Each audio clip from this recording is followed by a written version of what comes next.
martes 2 del 2018, el primer programa 1+1 de este año.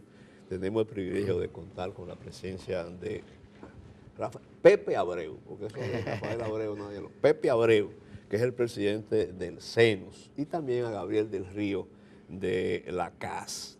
Con ellos vamos a repasar un poco lo que fue, desde el punto de vista sindical, el 2017 y fundamentalmente las expectativas que el movimiento sindical tiene para el 2018. Empecemos pues, ¿cuál de ustedes se arriesga a iniciar un balance del 2017 en lo sindical? ¿Cuáles fueron avances?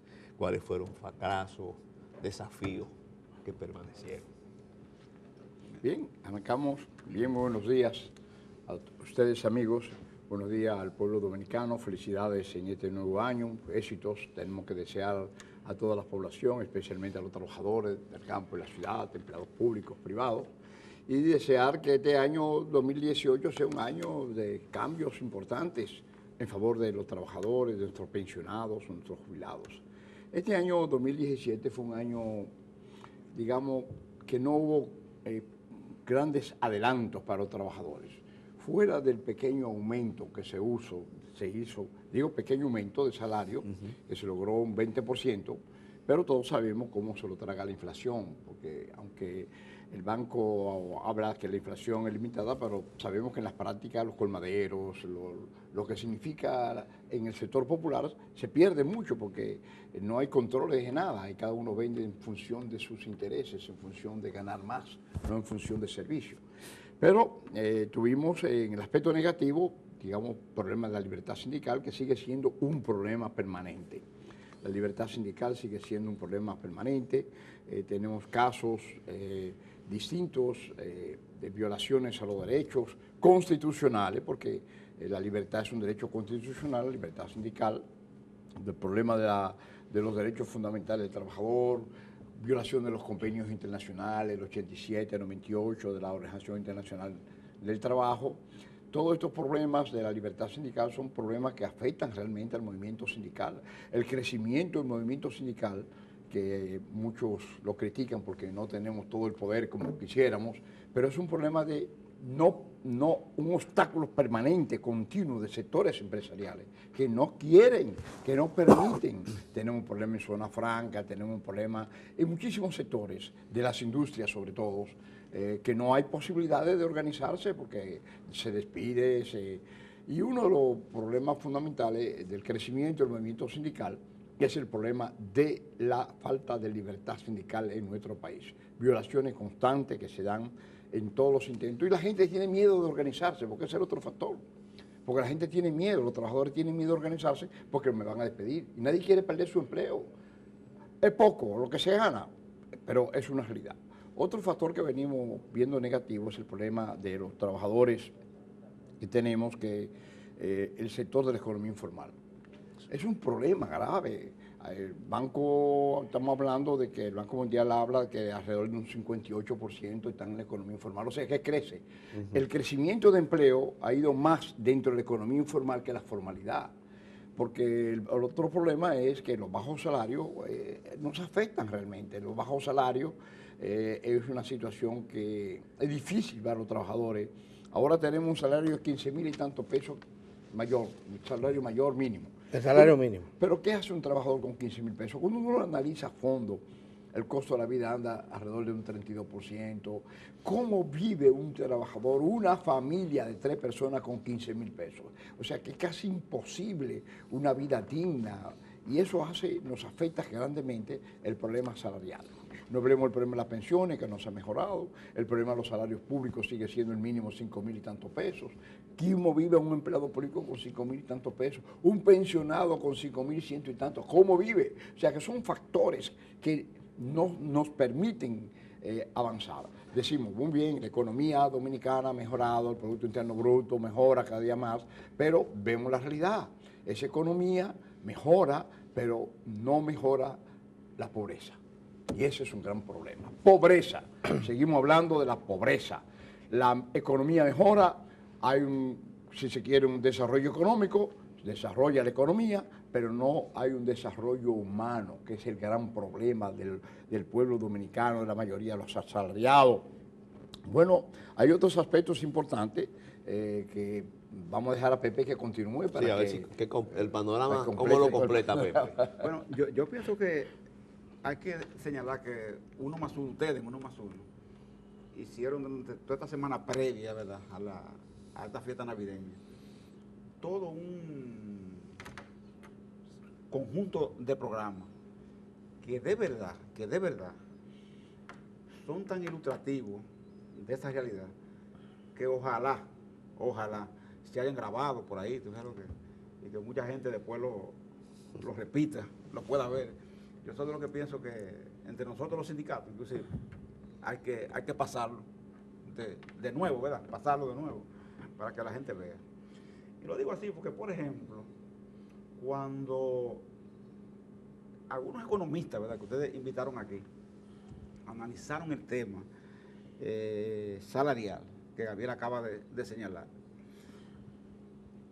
una de las perspectivas que ellos pusieron en claro es que sin empleo justo, bien remunerado y buenos salarios, no es posible la distribución de la riqueza ni el despegue real de una economía. Tú puedes hablar de crecimiento de la economía, pero de despegue real, de la integración, de la disminución de la pobreza verdadera, tú no puedes hablar si no resuelves eso. Por ejemplo, yo pongo un ejemplo de lo que decía Rosa Cañete en esos eventos. Ella decía, 76% de los trabajadores ganan menos de 25,000 pesos, decía ella. 34% menos de 10,000 pesos. Y cuando ella habla de eso, te está diciendo que en el sector público, básicamente, porque está abarcando todos los salarios, todo lo que es ingreso, todo lo que son los pensionados, un trabajador no te pasa de un mínimo, por ejemplo, de 6,000 pesos, y un pensionado de 5,117, como dice Gabriel.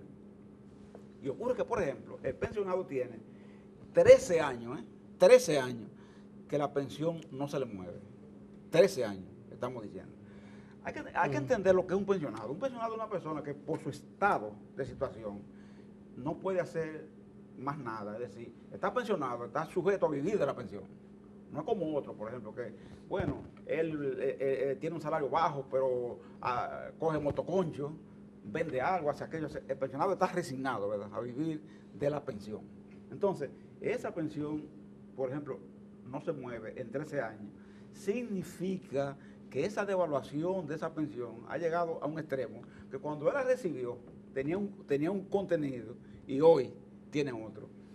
Entonces, ¿quién revisa eso, verdad? O sea, ¿quién lo ve?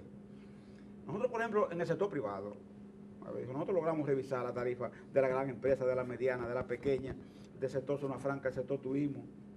Logramos revisar el sector construcción, logramos revisar el sector operadores de máquinas pesadas.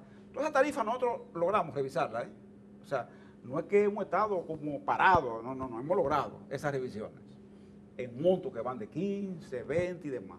Ahora, ¿cuál es un gran problema que yo sé que ustedes han enfocado aquí? Tanto Rafael como Adalberto. Este tema. Por ejemplo, si nosotros logramos llevar a 15,000 pesos el salario mínimo mayor, teóricamente, todos los salarios debían de pegar en las empresas en la misma proporción. Y decir, bueno, todo aquel que ganaba el mínimo, que es trabajador de menor calificación, por ejemplo, un conserje, hay que llevarlo a 15,000.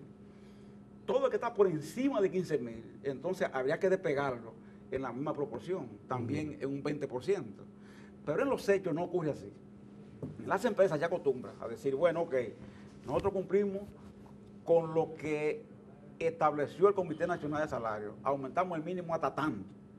Todo el que gane más del mínimo, salvo raras excepciones, se quedó así. La empresa lo dejan, Rafael, igual. No le hacen ningún aumento o le hacen un despegue que es más bien simbólico. Dicen, bueno, vamos a despegar uno del otro, por ejemplo, con 500 pesos. Vamos a ponerle 500 pesos al que está por encima para que se siga diferenciando. pero no le hacen un aumento proporcional, ¿verdad?, a la cantidad que se logró, por ejemplo, en el mínimo. Y por eso los salarios se mantienen, como decía esta mañana, Alberto, empapelados, juntos. No, inclusive los datos indican, las investigaciones que se han hecho indican que lo que ha habido es una degradación del salario, porque el poder adquisitivo no solamente se ha estancado, se ha reducido en comparación con años anteriores.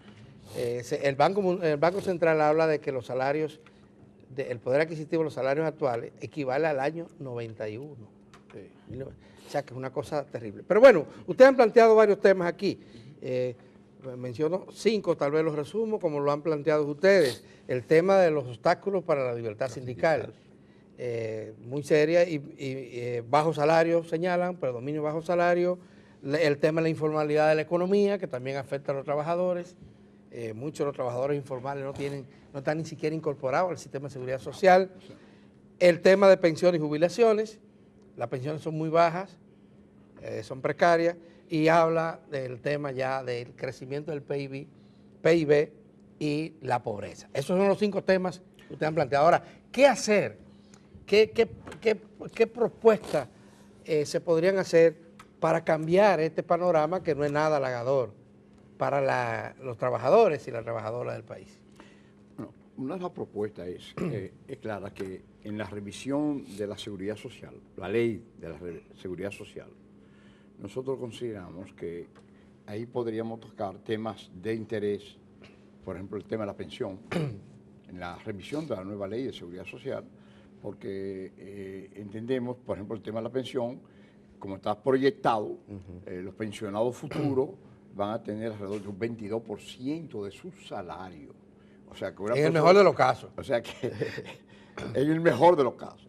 Eso significa que... Y aclaro lo del mejor de los casos, porque eso estábamos hablando para aquellos trabajadores que cotizan hasta su edad hábil para trabajar. Sí, hasta 80 años. 80 años, más de 30 años cotizando. Y sabemos que en este país el empleo no es tan estable, o sea que hay mucha gente que no... No, mucha gente que cambia de empleo, cuando viene a ver... Y que dura años sin trabajar. Tiene años sin trabajar, coge un empleito, etcétera. El patrón no paga, el empleador no paga la seguridad social, la evade. O sea que hay muchos factores que inciden para que el futuro de la pensión sea triste como se ve actualmente. Pensamos que mejorando la ley de la seguridad social, varios aspectos se pueden mejorar algunas cosas.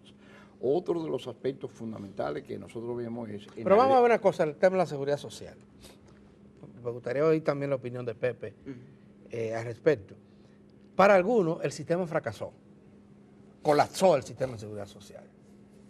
No ha permitido mejorar las condiciones de los trabajadores y ni siquiera le garantiza un futuro a los trabajadores. Estamos hablando de tres seguros, que todos los que vivimos de un salario pagamos, y sin embargo no tenemos los servicios ni siquiera el de salud, que es el inmediato, ¿verdad? Es el cotidiano, el diario. Ese sistema parece que ha fracasado y me gustaría oír la opinión de ustedes. Ustedes hablan de una modificación, ¿cuál sería? Yo voy a... Antes de pasar a otro tema. A Pepe, mira, el tema, yo puedo decir que el sistema de seguridad social dominicano ha mejoró importante, hubo mejorías fundamentales que nadie puede negar. Por ejemplo, un trabajador, el riesgo laboral. ¿Qué pasaba con los riesgos laborales? Bueno, que los riesgos laborales en República Dominicana no tenía el trabajador las posibilidades que tiene ahora. Un trabajador se caía de un andamio, por ejemplo, de la construcción, se partía la columna vertebral y no tenía ningún derecho. Hoy no, hoy tiene derechos importantes en todo lo que es riesgos laborales. Que yo digo que de todo el sistema de seguridad social, uno de los que está funcionando con mayor eficacia es riesgos laborales, la ARL. Eso está funcionando eficazmente y mejorando sustancialmente en el tiempo para dar las prestaciones económicas a los trabajadores. Esto ha sido un logro sumamente importante. Recordemos también que en salud, que los niños solamente tenían derecho hasta 3 años en la última etapa, porque era 1 año. O sea, el niño solamente tenía derecho a seguridad social o atenciones médicas a 1 año. Luego logramos 3 años. Pero imagínese usted un niño hasta los 3 años. Hoy tiene, si estudia hasta los 21 años, tiene atenciones médicas. No total como uno quisiera, pero Tiene, o sea, ha habido mejorías fundamentales. La madre no tenía atenciones. La madre solamente era para dar a luz y ya no tenía más atenciones. Hoy las madres tienen posibilidad de tener un carnet para ir a atenderse y es un aspecto positivo. Es un aspecto positivo en la seguridad social, indudablemente que ha habido un cambio del seguro social a la seguridad social. Ha habido un cambio fundamental. Ahora, a eso hay que mejorarlo, porque la seguridad social, como va el camino que va, los trabajadores tenemos que pagar mucho dinero a los médicos complementarios, y eso es un problema. La seguridad social, un aspecto fundamental que tiene que haber es el punto básico, atención primaria. Eso no se ha evadido totalmente. La atención primaria y lo que es el régimen contributivo subsidiado, que no ha entrado nunca. Son dos elementos clave. Uno, para los trabajadores de la economía informal, y dos, para los trabajadores en sentido general. ¿Por qué tenemos que estar pagando, cada vez que vamos al médico, tenemos que pagar un complemento? ¿Por qué tiene que haber seguros complementarios que no son necesarios? Porque todavía la seguridad social hay aspectos que hay que mejorarlos fundamentalmente. El problema de la medicina, el problema de la atención médica, son elementos clave que tenemos que resolver. El problema de los especialistas. Hay un montón de especialistas que no reciben seguro. Si tú no le pagas 3, 4, 5 mil pesos por una consulta, tú jamás te vas a atender. Entonces, la seguridad social queda cambio fundamental. En lo que respecta a la libertad sindical, nosotros aspiramos que el trabajador no pueda ser despedido de su trabajo sino por causa justificada, porque ese es un gran problema. El código actualmente dice, el empleador puede despedir a cualquier trabajador con tal de darle sus prestaciones, sin avisar, ni siquiera decir por qué lo despide. Eso no es un derecho al trabajo, eso es un derecho que tiene el trabajador. Si usted depende absolutamente del empleador, usted no tiene derecho al trabajo. El derecho al trabajo lo tiene el empleador, no el trabajador. Entonces, pero para que terminemos con el tema de la seguridad social, sería bueno, Pepe, oír tu opinión. ¿Usted comparte, Pepe, el análisis que ha hecho Gabriel del Río? Mira, el profesor Toribio, que está aquí, ojalá que el profesor Toribio no reniegue, ¿verdad? No. Él, cuando estábamos a la puerta de firmar la ley de seguridad social, yo le pregunté, ¿usted cree, firmamos o no firmamos? Pregunté yo a él, porque está medio confuso. Y él me dijo, mire, firme, que es mejor tener esto a seguir con el seguro social. Esa fue una palabra, ¿verdad? Así fue. Bueno, entonces, firmamos, ¿verdad? La verdad, Adalberto, que esta ley, si uno la analiza, ¿verdad? En su intencionalidad, tuvo una mira en la que a la altura en que nos encontramos hoy, otros debían ser los resultados. Sin embargo, hay que decir esto. Los gobiernos que hemos tenido, desde el gobierno que lo originó hasta los que pasaron después, o sea, estamos hablando de Hipólito, Leonel Fernández, Danilo Medina, han permitido que el sistema, en lugar de servir para lo que fue creado, que es para servir básicamente a los trabajadores, incluidos los trabajadores informales, porque este régimen contributivo subsidiado, se ha permitido que sea lo contrario y que sirvan más bien a capitalizar, a que crezcan economía de instituciones. Con mucha exigencia se convocó, después de mucha exigencia del movimiento sindical y de otros sectores, se convocó en el Palacio Nacional el 20 de febrero del año 2017, que acaba de pasar, un encuentro. En ese encuentro estuvieron presentes todos los sectores concernidos en el sistema de seguridad social, desde las farmacéuticas hasta el colegio médico.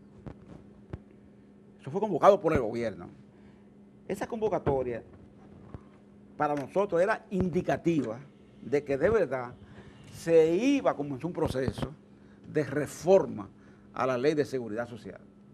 Y se fue a oír los sectores. Por supuesto, aquello fue como una torre de Babel, ¿entiendes? Cada quien asumió su posición apegado a los intereses que cada uno defendemos o defiende, ¿verdad?, en este asunto. Y lógicamente de ese encuentro no salió absolutamente nada que pudiese darle continuidad a ese proceso. No se convocó más, no se convocó jamás. Ahí se dejó. El gobierno le cogió temor, le temió a la reacción empresarial, que cuando oyó ese asunto, especialmente esa gente de la AFP, de las ARS, miren, eso fue como una debacle. Ellos entendían como que era una revolución socialista que se iba a hacer, Ya. por la propuesta que hubo. Sencillamente se engavetó.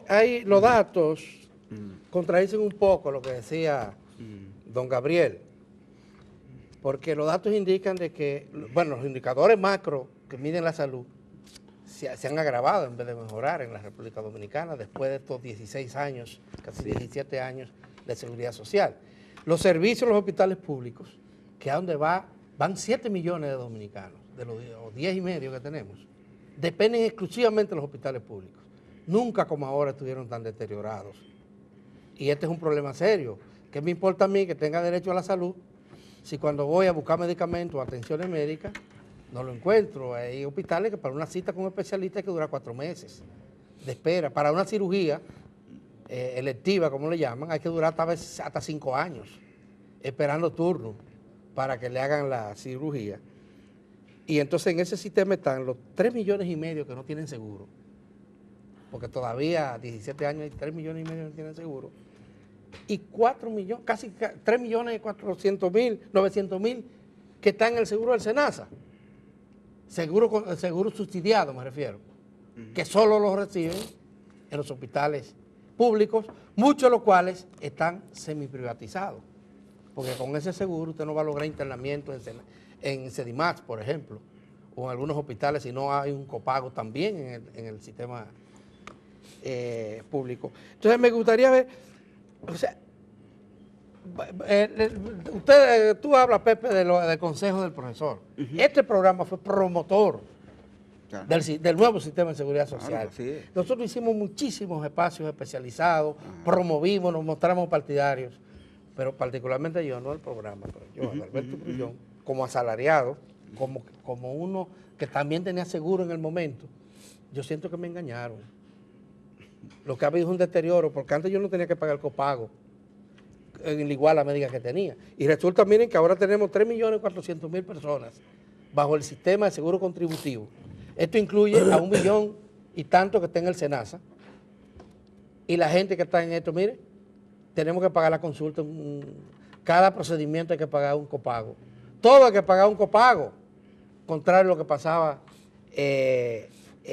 anteriormente, donde sí las embarazadas estaban incluidas en esto, pero lo único que lo asumía el Seguro Social, pero estaban incluidas. Y el riesgo laboral estaba incluido. Ahora, claro, ha habido mejoría, hubo cambio importante en esa parte, pero no sé qué opinan ustedes a partir de esta reflexión que yo he hecho así a nivel de vuelo. Indudablemente, nosotros tenemos que admitir, porque la reflexión es clara, y nosotros compartimos esos criterios. Pero si uno compara lo que había antes con lo que hay ahora, todavía yo soy de los que digo que estamos ganando, todavía ganamos.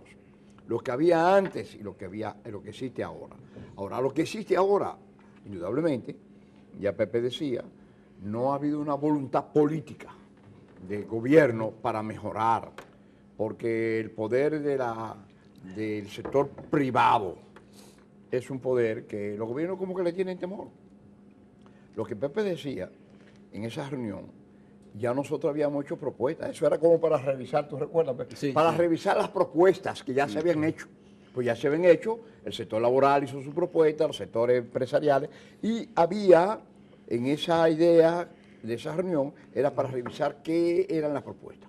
Eso se quedó, no se revisó más nada, se quedó ahí. Ahora, nosotros insistimos que hay que mejorar la seguridad social. Creemos, estamos convencidos de que no puede continuar esta situación como está de la seguridad social. Plan, atención primaria, todo lo que es, con la atención primaria se resuelven todos los problemas de los propagos. Con la atención primaria se resuelve el problema fundamentalmente de los pensionados en cuanto a la salud, porque los pensionados tienen problemas de pensión, azúcar, etcétera, pero eso se resuelve con la atención primaria. ¿Por qué no entra la atención primaria? Y si no entra la atención primaria, yo no digo que está colapsado ahora, sino que va a colapsar en poco tiempo. Porque indudablemente, sin atención primaria, no hay seguridad social. Y eso es lo que ha pasado ahora. Es un negocio. Nosotros vemos que clínicas han mejorado de una forma sustancial. Uno ve las edificaciones, las construcciones. Claro, han mejorado ellos, pero no han mejorado fundamentalmente la atención del trabajador. O sea, en ese sentido hay que hacer un cambio radical en la seguridad social. Pepe, sí. Y me gustaría que te focalizara en prioridades del movimiento sindical en el 2018.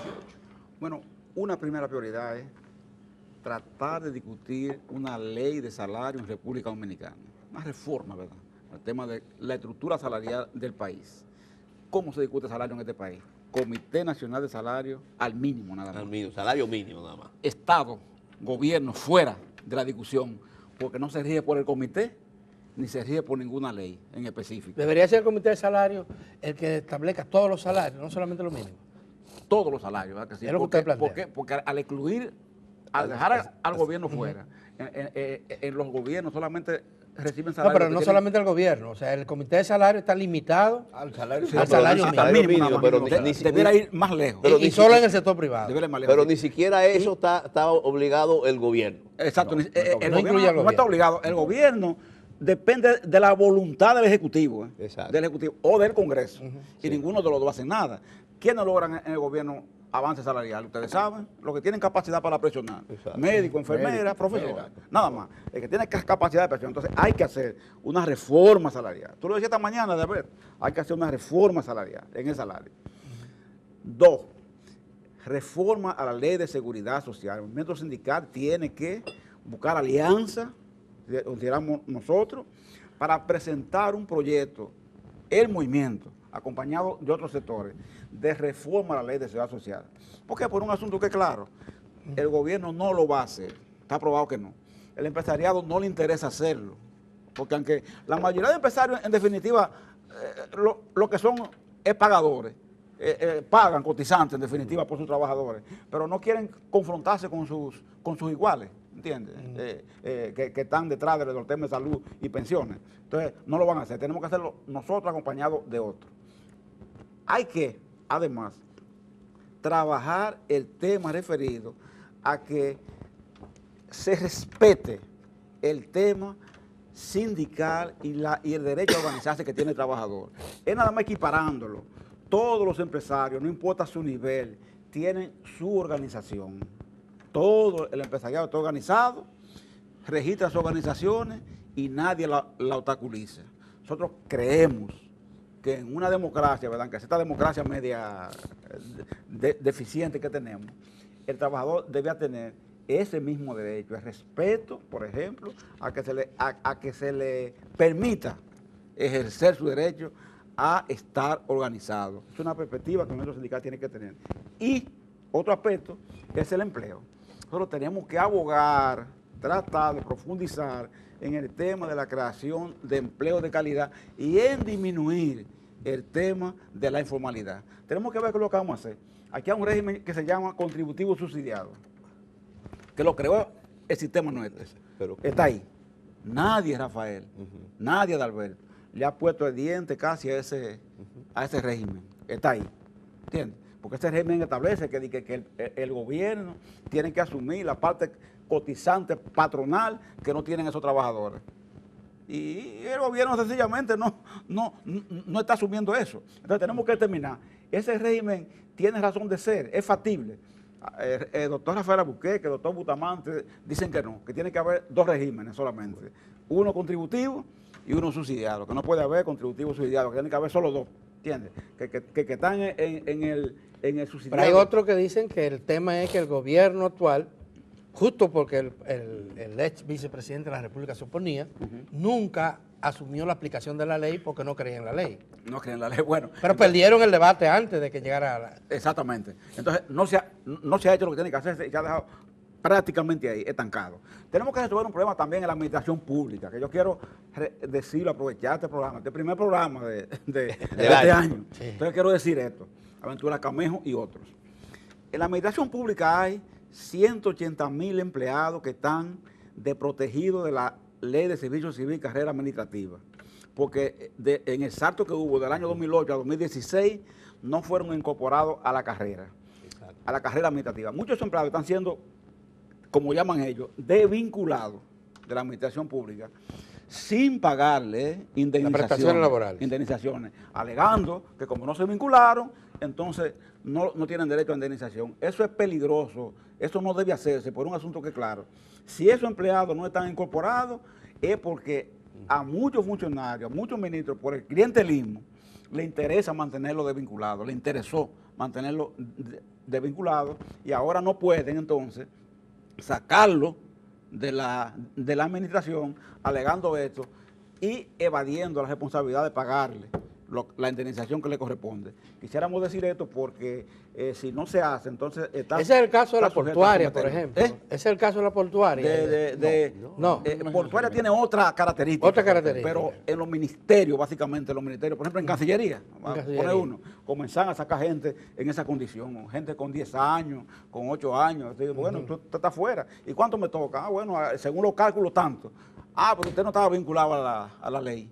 Como no estaba vinculado, entonces, como no estaba incorporado, no toca nada. Eso no se puede hacer, porque en el sector privado, por lo menos, hay que decirlo así, cuando a ti te cancelan, tú tienes derecho a una cesantía. ¿Entiendes lo que? Y a propósito de eso, quisiéramos decir, por último, que otro tema es referido al Código Laboral. Aprovecho para decir que el 11 de enero, otra vez nos volveremos a reunir los empresarios, los sindicatos y el gobierno para ver el tema del código. Quiero decir en 1+1 que hay aspectos centrales del movimiento sindical que tienen que ver con cesantía laboral, derechos de las mujeres, nuevos contratos, horarios laborales, que van a ser los temas más importantes para el movimiento sindical en esa discusión. Se nos termina el tiempo bien breve. Uno es la violencia, el feminicidio. Nosotros estamos muy preocupados en el movimiento sindical sobre ese tema. Que creció un 26% este año. Eso es indudablemente que es una preocupación y por eso nosotros deberíamos iniciar una campaña de no matar. Una campaña pública que debería hacer todo el mundo, iglesias, medios de comunicación, quinto mandamiento de Dios, no matar. O sea, hacer una campaña pública este año para cumplir. Otra preocupación es el problema de los inmigrantes. Es una preocupación para el sector sindical, los inmigrantes ilegales continuamente. ¿Cómo vamos a hacer? Porque indudablemente que ningún país puede tener los inmigrantes que no necesita. Es una preocupación. Pero además de eso hay un problema humano, hay un problema de derechos de los inmigrantes. ¿Cómo vamos a resolver el problema de la inmigración? Que ya no es solamente un problema de haitianos. El problema de inmigración en República Dominicana ha ido un aspecto mucho más profundo. Entonces, yo creo que son dos temas de gran preocupación para el movimiento sindical. Okay. Bueno, muchísimas gracias, don Gabriel del Río, un hombre que tiene 56 años dedicado al sindicalismo, a la defensa de los trabajadores. Y Pepe Abreu, él no dice cuánto, pero son muchos. Muchos. Son muchos también los que tiene aquí. Muchísimas gracias por haber madrugado en este primer día laborable del año 2018. Muchas gracias a ustedes. Muy bien.